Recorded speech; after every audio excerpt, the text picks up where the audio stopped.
우리나라와 일본의 국장급 2+2 외교 안보 대화가 오늘 서울에서 열립니다. 외교와 안보 문제를 논의할 실무급 협의 채널이 5년 만에 복원되는 건데요.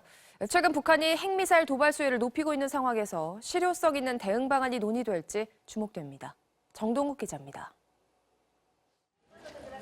한일 두 나라 외교와 국방 분야 국장급 인사들이 오늘 서울에서 만나 제12차 한일 안보 정책 협의회를 재개합니다. 이번 협의회 개최는 2018년 이후 5년 만의 일로 지난달 한일 정상회담에서 양국 간 다양한 협의체들을 조속히 복원하자는 정상 간 합의에 따라 이뤄졌습니다. 우리 측에서는 서민정 외교부 아시아태평양 국장과 우경석 국방부 국제정책차장이, 일본 측에서 후나쿠시 다케이로 외무성 아시아대양주 국장과 안도 아츠시 방위성 방위정책차장 등이 대표로 참석합니다. 양국은 이번 협의회에서 동북아와 한반도를 둘러싼 안보 환경과 향후 양국 간 외교 안보 협력 추진 방향 등을 논의할 예정입니다. 특히 북한이 핵미사일 도발 위협 수위를 계속 높이고 있는 상황에서 북한의 정세와 동향을 공유하고 관련 대응 방안도 협의할 것으로 보입니다. 이 밖에 최근 이뤄진 한일 군사정보보호협정, 지소미아 정상화에 대한 평가와 함께 추가 협력 방안을 논의할 가능성도 제기됩니다. 한일 안보 정책 협의회는 지난 1998년 서울에서 시작된 뒤 모두 11차례 열렸습니다. 미일 방위 협력 지침 개정 등 외교안보 사안과 관련한 한일 양측의 입장 조율 등에서 중요한 실무급 협의체로 활용돼 왔습니다. 하지만 강제 동원 배상 판결을 둘러싼 갈등으로 양국 관계가 경색되면서 2018년 3월 도쿄 회의를 마지막으로 열리지 못했습니다. MBC 뉴스 정동욱입니다. 민주당 전당대회 돈봉투 의혹을 수사 중인 검찰이 핵심 인물 중 한 명인 강래구 전 한국수자원공사 감사를 어제 전격 소환 조사했습니다. 수천만 원의 자금을 직접 마련하고 전달을 적극적으로 주도한 것으로 보고 있습니다. 정상빈 기자입니다. 검찰이 2021년 더불어민주당 전당대회 당시 불법 자금 전달 의혹의 핵심 인물인 강래구 전 한국수자원공사 감사를 전격 소환해 조사했습니다. 윤관석, 이성만 두 현역 의원의 사무실 등 20여 곳에 대한 대대적인 압수수색 나흘 만에 핵심 인물을 조사한 겁니다. 검찰은 당시 현역 의원, 캠프 지역본부장, 캠프 상황실장 세 갈래로 현금이 전달됐다고 보고 있습니다. 강래구 전 감사는 이중 현역 의원에게 전달된 6천만 원을 포함해 모두 8천만 원의 자금을 마련한 혐의를 받고 있습니다. 검찰은 또 강 전 감사가 선거운동 독려를 위해 캠프 지역본부장과 상황실장에게 돈을 주자고 제안하고 실제 돈을 건네는 등 자금 마련과 전달에 핵심 역할을 한 것으로 보고 있습니다. 검찰은 자금 전달에 관여한 혐의로 강화평 전 대전시 동구 구의원도 불렀습니다. 강 전 구의원은 지역 본부장과 상황실장에게 전달된 돈을 50만 원씩 봉투 20개에 나눠 담거나 돈을 중간에 전한 혐의를 받고 있습니다. 강래구 전 감사는 의혹은 전혀 사실이 아니라고 주변에 밝힌 것으로 전해졌습니다. MBC는 압수수색 직후 강화평 전 구의원에게 전화를 걸고 문자를 남겼지만 강 전 구의원은 아무 답도 하지 않았습니다. 검찰은 자금 조성과 전달 과정을 따라가며 돈을 받은 이들까지 조사할 계획입니다. 검찰은 이정근 전 사무부총장의 휴대전화에서 돈봉투에 대한 통화 녹음들을 확보했습니다. 개인 비리 혐의로 구속된 이 전 부총장에 대해선 이미 조사가 이뤄진 것으로 보여 자금 조성과 전달 과정에 대한 수사는 더 속도를 낼 것으로 보입니다. MBC 뉴스 정상빈입니다. 총기 사고가 끊이질 않고 있는 미국에서 이번엔 10대들의 생일 파티 중 총기 사건이 발생했습니다. 4명이 숨지고 20여 명이 다쳤습니다. 워싱턴에서 김수진 특파원입니다. 미국 남부 엘라베마주 데이드빌 인구 3,000명의 작은 마을에서 토요일 밤 10시 반쯤 총격이 벌어졌습니다. 16번째 생일을 위해 10대 청소년들이 모여 파티를 벌이던 중이었습니다. 4명이 숨졌고 20여 명의 청소년들이 총상을 입어 치료를 받고 있습니다. 5명은 위독한 상태인 것으로 알려졌습니다. What we've dealt with is something that no community should have to endure. I just ask for your patience. It's going to be a long process.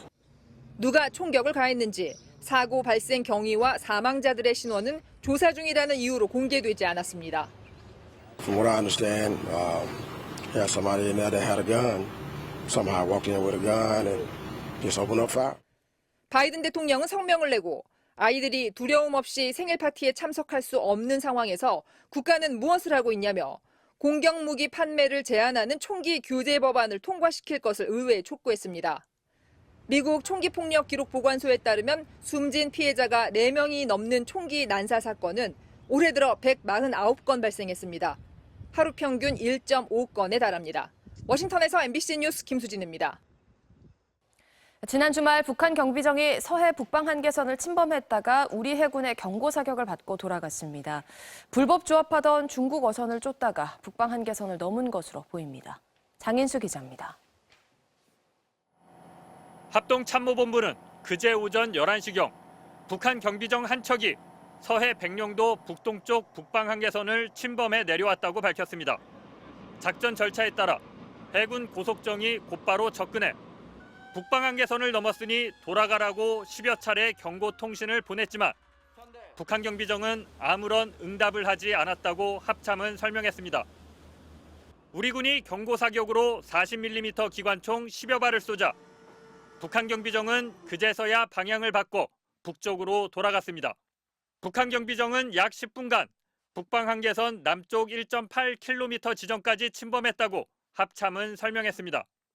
합참은 북한 경비정이 의도적으로 북방 한계선을 침범한 것은 아니라고 보고 있습니다. 불법 조업 중이던 중국 어선을 쫓아오다가 의도치 않게 남쪽으로 내려왔을 가능성에 무게를 두고 있습니다.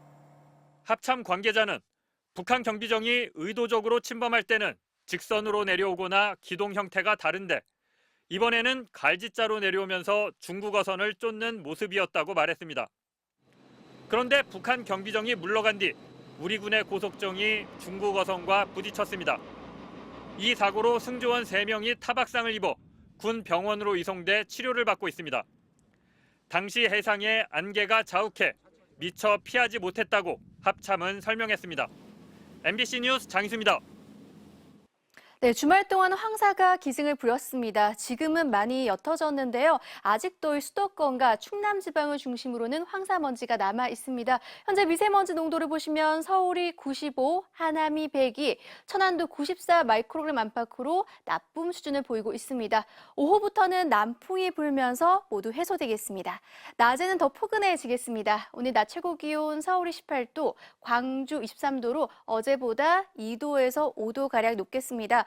밤부터는 경기 북부와 강원 북부 지방부터 비가 내리겠고요. 내일은 전국으로 확대되겠는데요. 곳에 따라 벼락이 치거나 돌풍이 불면서 요란스럽게 내리는 곳도 있겠습니다.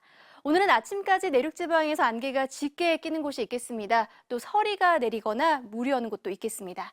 하늘에는 가끔 구름이 지나겠고요. 밤에는 경기 북부와 강원도부터 비가 내리겠습니다. 또 동해안 지방에서는 너울성 파도가 강하게 밀려오는 곳이 있겠습니다.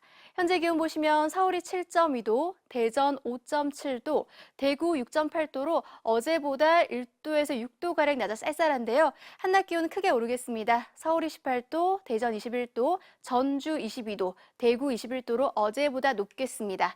내일은 전국에 요란한 비가 내리겠습니다. 5에서 최대 50mm가량 내리겠습니다. 내일 중부지방은 비가 내리다가 늦은 오후면 그치겠는데요.